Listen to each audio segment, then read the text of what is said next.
Ever felt that socializing just isn't your thing? That joining the big crowd can be quite an overwhelming experience? Or maybe that there's just no connection between yourself and other people? And yet, you tend to suffer from those feelings of loneliness. Well, my friends, if you do feel this way in the slightest, then this is definitely the story for you. It all began with a bizarre murder.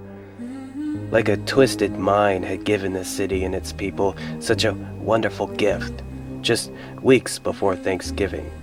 They were once a young and loving couple who were not only reported to be missing a few days ago, but their bodies were recently discovered on the edge of a lake at the local park. Found with very little to no clothing, sewn together by fishing wire, displayed to the open world as a morbid and twisted mockery of what they once were, a loving couple. It was a gruesome form of art that had instantly shocked the local city, an unnamed city. But this violent crime, my friends, was only the beginning to a growing and unforgettable nightmare.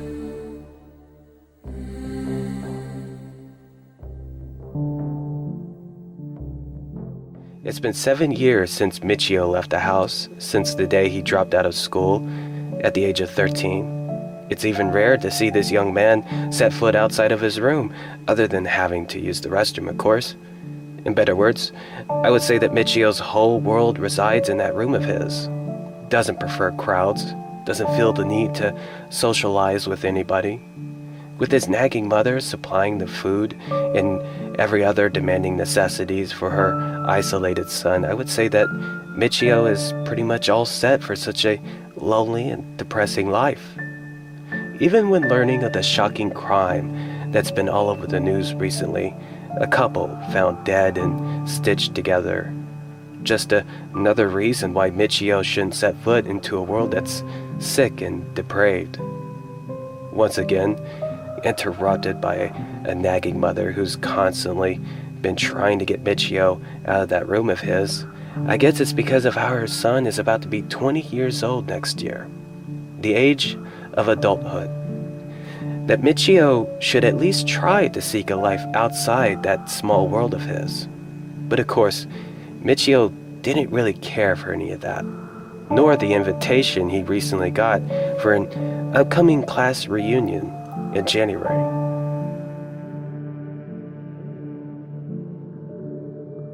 Curious as to why he was given an invitation to a class reunion, it wasn't like Michio was popular or anything. Wasn't the kind of guy who made any friends, not that he wanted to. Must have been a mistake. Probably a ceremony that was being set up by someone who's desperate. But upon glancing the name Natsuko Hori on the invitation, that was when Michio had been reminded of the small and yet warming memories of his unimportant days in school, centering his thoughts on the only person he had any interest with. Oh, how beautiful she was. It was 7 long years since Michio had last saw her, and now dwelling on the wondering idea of what had become of her. Even to this day, Michio had never forgotten how much he truly loved a girl like Natsuko. She was perky, popular, and loved by everyone. And she was the only one who'd actually given a damn for Michio during those school years. But of course, Michio knew that he had no chance with someone like Natsuko. That the only reason she considered Michio as a friend was because of how she felt bad for him. It was a friendship based off of pity. Besides, it's been 7 years. Definitely enough time for a girl like Natsuko to be somebody else's wife.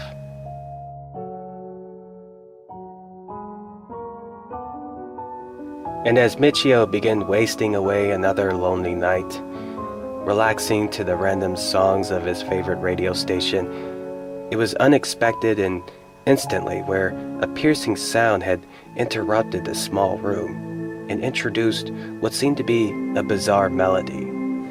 Gather around, people, all together. Nobody likes a lonely. Everyone's your friend, everyone's your friend. When you join and sing Army of One, we're an army of one. Everybody join hands now. Everybody join hearts now. Michio couldn't tell if it was an ad or a song, but whatever it was, Michio found it creepy, mostly a little smug. Just enough to have Michio embrace the idea that he's doing just fine on his own.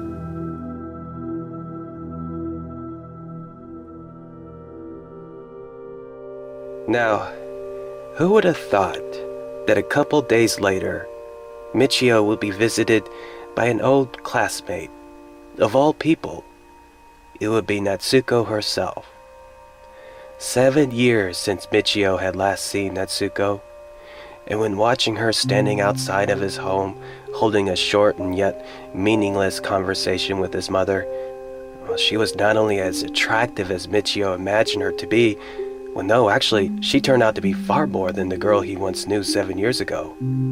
Overwhelmed with a mixture of happiness, nervousness, confusion, even a bit of fear. Let's just say that a girl like Natsuko was enough to achieve the impossibility, which was having Michio come out of that small room of his, giving him a reason to finally take his first few steps into the open world once again. Oh yes, it was without a shadow of doubt that Michio was once again embracing those inner feelings of love that he had for this girl.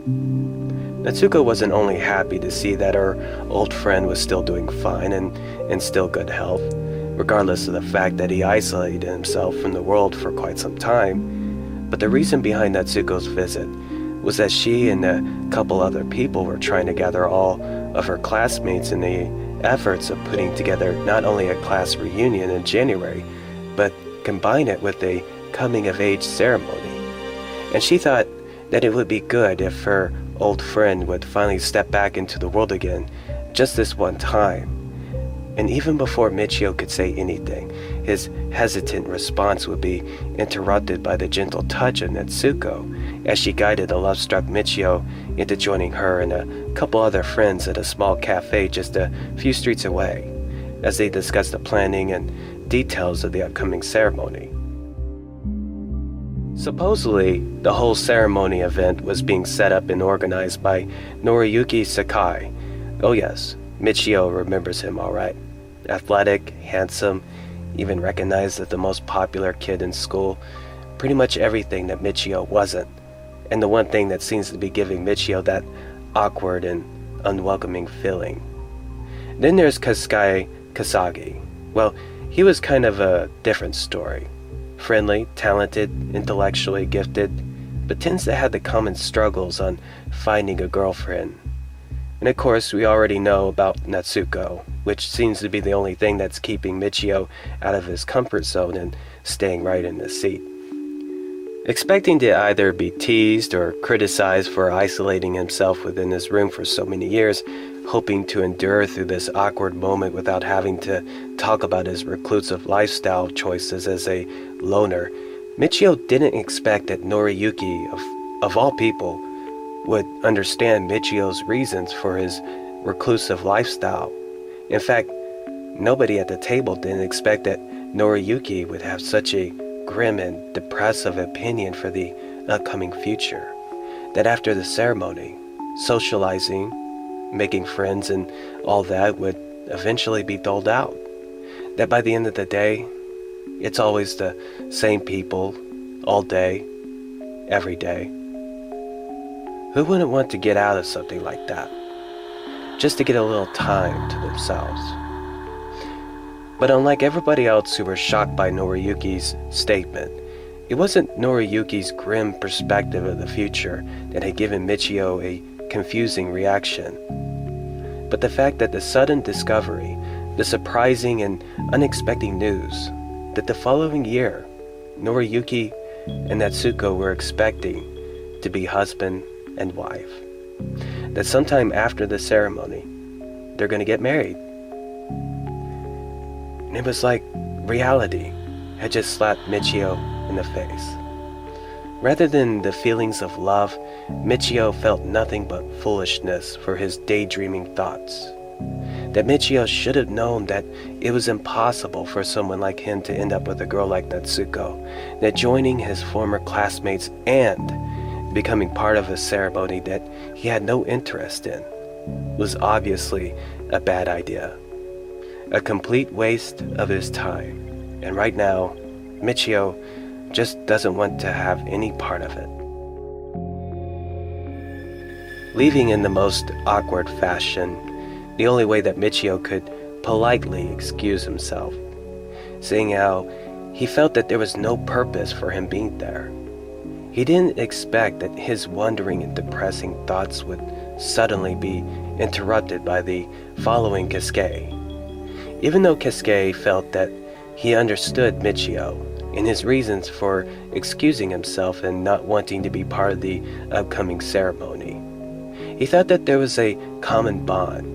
Two guys who couldn't get a date, which is why Cascade felt that it would probably be a good idea if Michio would want to spend his evening with the Lonely Hearts Club. But of course, spending an evening with something like the Lonely Hearts Club was something that Michio had no interest in. And that was the difference between Michio and Cascade, is unlike Cascade, Michio wasn't one of those people who were seeking companionship, friendship, or any excuse to find a common interest with somebody else. It's just that Michio was someone who didn't feel the need to go out and make new friends. The fact is, right now, Michio wants nothing more than to just go home. And as our troubled Michio began his shameful walk back home, his troubling thoughts would suddenly be interrupted by the curious voices of a nearby crowd that were surrounding the storm drainage, overhearing the words of a violent murder, the discovery of a group of people who went missing yesterday, who all died the same fashion as the couple who were found in the park a couple days ago, with the same MO. Just enough words to break Michio away from his depressing thoughts and center his attention upon this morbid curiosity, witnessing a scene of horror and macabre. There they were, a group of 6 missing people, found dead and horribly displayed to the open public. Most of them had no clothes. Their bodies were stitched together by fishing wire. Even their mouths, eyelids were stretched and pulled. It was horrible, just a horrible way for somebody to die. Who would do such a thing?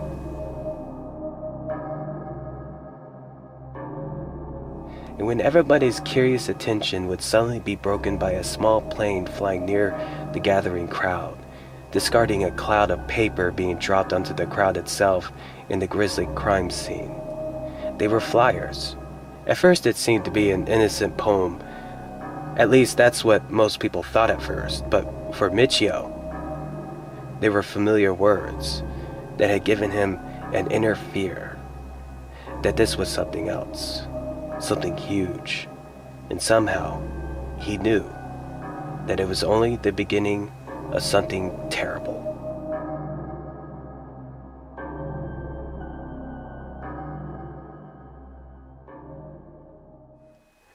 The violent murders had definitely infected Michio's wandering mind, giving a touch of curiosity that could only be brought up and shared amongst others who also followed the same reclusive lifestyle, an unseen group who would rather socialize and mingle amongst each other through the internet, without having to set foot outside their rooms. And as expected, Michio wasn't the only one who believed that there was a connection between the murders, the flyers, and the creepy song that Michio heard a couple days ago. That there was a connection, that there has to be a connection between this army of one and the violent Stitch murders. The Stitch murders, that's what the media was calling it now. But if the growing conspiracy was something that was giving Michio his fair share of mystery and even a small sense of fear, the sudden and unexpected phone call from a familiar voice would definitely confirm Michio's inner fear with its unexplained terror. It was Natsuko, who wasn't calling Michio as a concerned friend, wondering why he had suddenly left the cafe earlier today. Instead, she was more concerned over the mysterious whereabouts of Kaisuke. You see, Kaisuke had not only gone missing, but everybody who joined that singles party he set up had never returned home. And it was only a matter of days before everybody had learned what had become of Kaisuke and everyone else who joined his party. They were found miles away from where they had the party. And much like the other Stitch murders, they too were also found to be naked, stitched together, strung up on the trees, and displayed in a grisly and horrible fashion.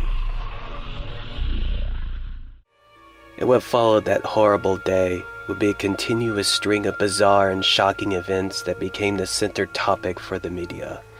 Somehow large groups of people would suddenly end up disappearing at once, only to be found in the exact same location days later, found to be stitched, naked, dead, and strung up for public display. With investigators having no leads and no suspects other than the fact that it was the same fishing line that were being used in all of the crimes, and the fact that it would be impossible for these Stitch murders to be performed by a single individual, meaning that the authorities were specifically looking for a well-organized group.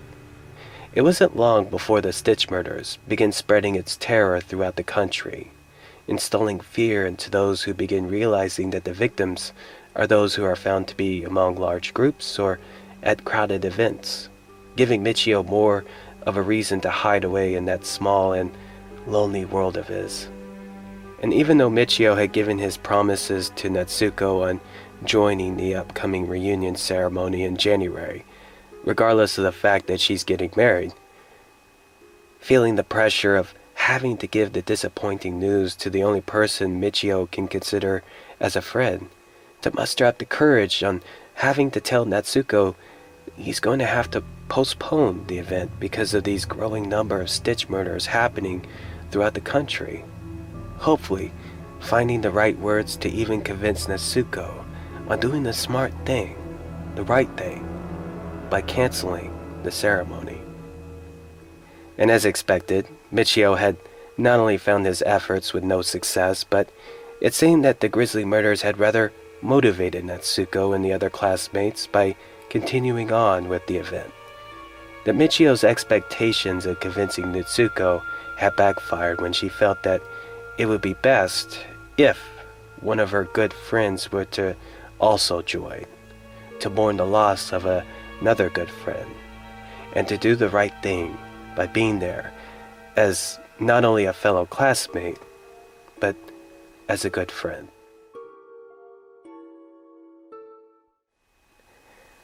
Now, as the world embraced the season holidays with Christmas Eve upon them, a night where people had begun easing their minds from the violent murders and enjoy the holiday as the new year was just around the corner, it was a moment where it seemed that the whole world had forgotten about the Stitch murders. That the Christmas evening had given Michio the dwelling idea that maybe Natsuko was right. That these Stitch murders shouldn't stop anybody from enjoying their time together.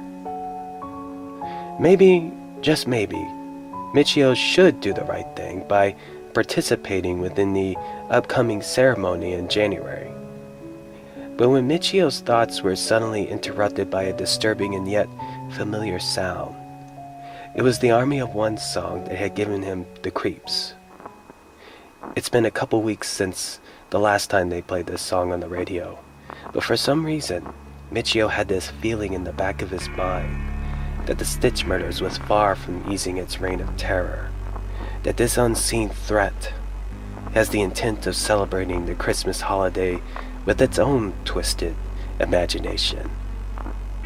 That this Christmas holiday, my friends, will be a day where the Army of One can show the world how people can come together, join hand to hand, and celebrate the season holidays as they all embrace each other. Because nobody likes a lonely. Everybody join hands now. Everybody join hearts now.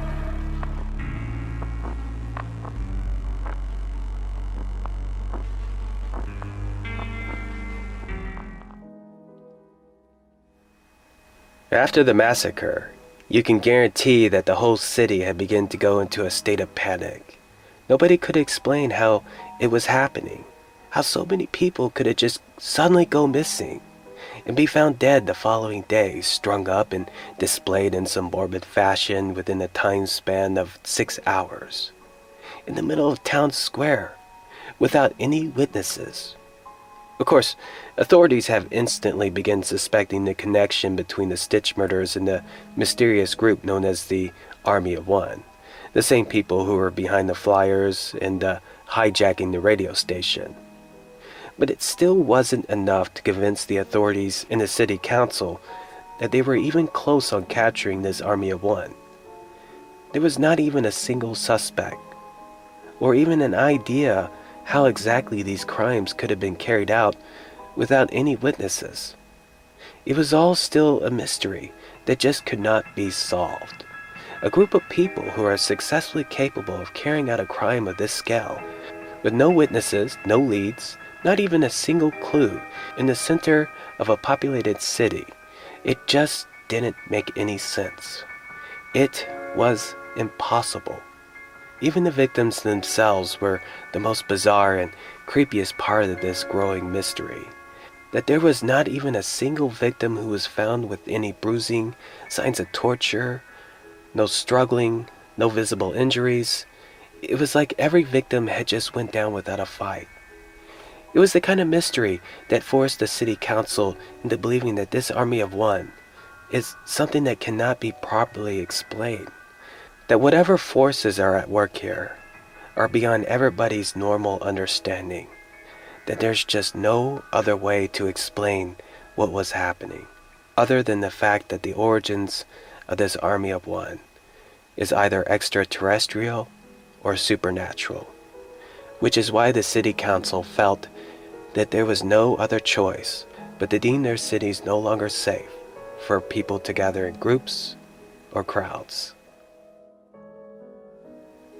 And as expected, the local councils throughout the country had either postponed or canceled their coming-of-age ceremonies, but somehow Natsuko and all the other classmates had managed to convince the council to continue on with their ceremony.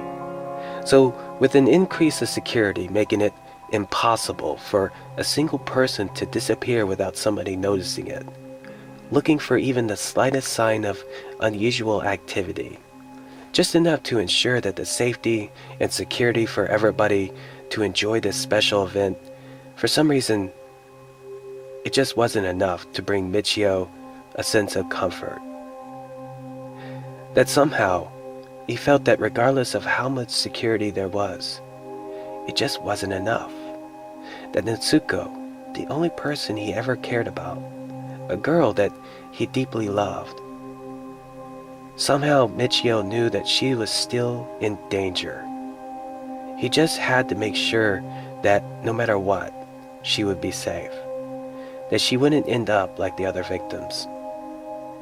But as Michio's eavesdropping tactics had captured the unwanting attention of the security detail, making him the instant suspect to the grisly Stitch murders as he failed to explain his reasons for hiding behind the bushes, finding himself being moments away from having to go through a long experience of being questioned and interrogated.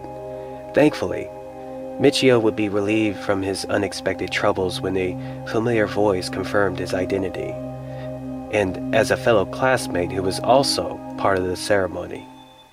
It was Natsuko, easing the security detail by explaining Michio's strange behavior due to his discomfort with joining large crowds. If it wasn't for Natsuko running late to her own ceremony, Michio may have found himself stuck in a very bad situation. Now, maybe it was the fact that security was on edge and just itching to pounce on the slightest sign of disturbance. Or maybe it was that Michio was having that warm feeling of security with Natsuko at his side, where his fears of becoming a victim to these Stitch murders were being put to ease.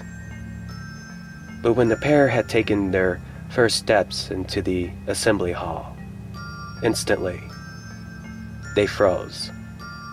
Their faces were in disbelief that what they were seeing was unbelievable.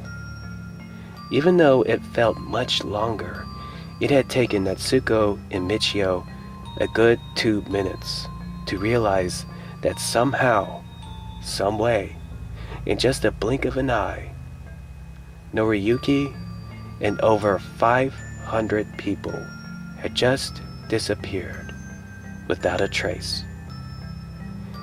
It wasn't until days later, where every single person who had went missing from the ceremony were finally discovered.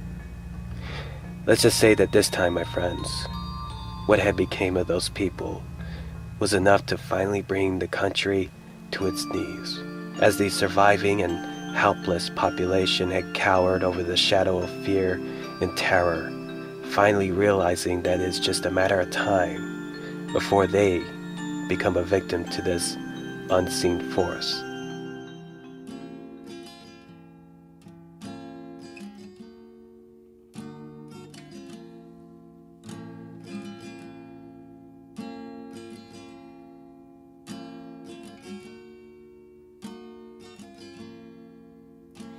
They are watercolors, but blot out our ink. My ballpoint is shattered, they're watching us sink. They've stitched us together, I guess it's okay. We're peacefully drifting down their waterways. They are beautiful, we are ugly as rot, but I'd rather be this than be something that I'm not. Maybe if everyone could be an army of one, we would all be bound together, tighter than a knot. Down, down, down, we're drifting down, down, down, through vibrant colors of our unity. Fall, fall, fall, we could have it all. I used to be a lonely, only me.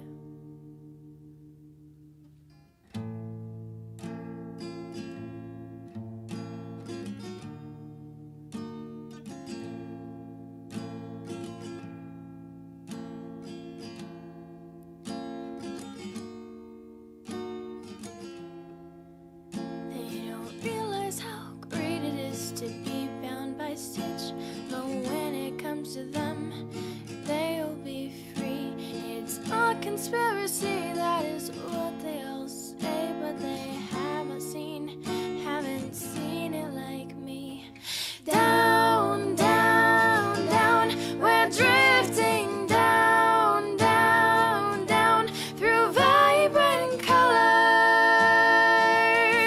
of our unity. Fall, fall, fall, we could have it all.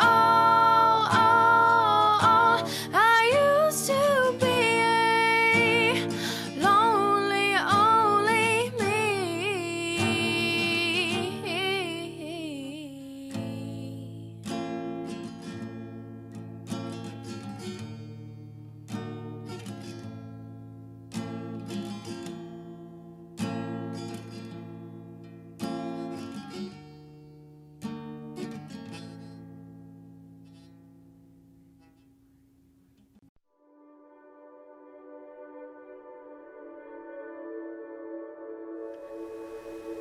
From that day forward, people had begun to isolate themselves into their homes, avoiding the outside world at all costs. Couples had begun to distance themselves, sleeping in separate beds. Mothers would constantly weep for their missing children, their loved ones. Life was becoming more depressing and unbearable by the day.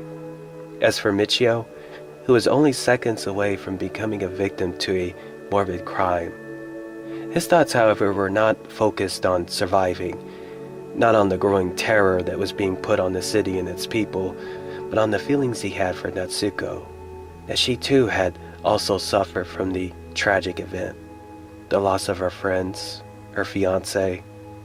She was now a girl who was experiencing the feelings of isolation and loneliness, and feeling the temptation to share his thoughts, to give her a final call before the phone line stopped working, which was supposed to be any day by now.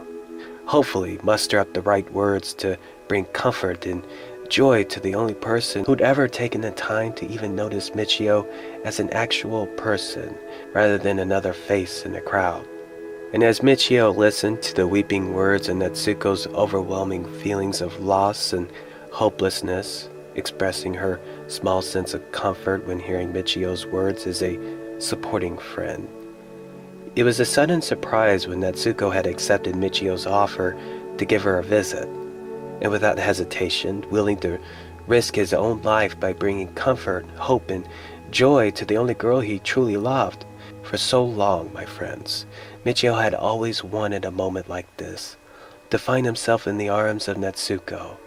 It was a moment that he had always dreamed of, that he wanted so badly, that Michio didn't even care if he were to end up as a Stitch victim.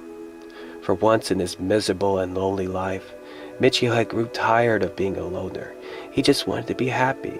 Even if his life were to end up with him being part of some morbid display to the Stitch murders, at least he'll know that he died happy and not alone. But when overhearing the small plane flying nearby, the same plane that shedded itself with the Army of One flyers and the same plane that was behind the Stitch murders, it was when Michio had witnessed 3 fighter jets pursuing that plane. That was when Michio had instantly realized that the nightmare was now coming to an end. Immediately, he was overwhelmed with happiness that the government was finally taking action against this unexplained threat, and Michio didn't waste a second longer on rushing to Natsuko's house, anticipating the grand moment of sharing the wonderful news that it's over. The nightmare is finally over. But when Michio had reached Natsuko's house, overhearing what seemed to be singing in the backyard, it was Natsuko singing a familiar tune. It was the Army of One song, the one they played on the radio, singing while stitching her mother, father, and even pet dog together, with the same fishing line that were used in all the murders. At first, Michio didn't understand. It couldn't have been Natsuko. It was impossible. But as 3 fighter jets had flown over Michio, spreading a cloud of flyers upon the dying city, that, my friends, was when Michio had finally understood that now he doesn't have to die alone.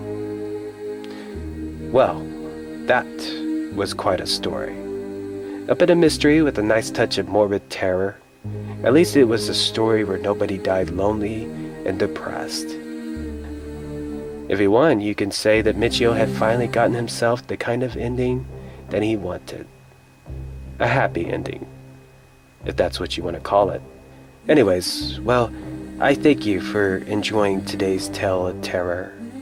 If you're interested on wanting to know what stories I'll be doing next, share some of your ideas, or just want to be friends and follow me on Twitter, please feel free for any questions, curiosities, or any found corrections. Until next time, my friends, thank you for watching the show.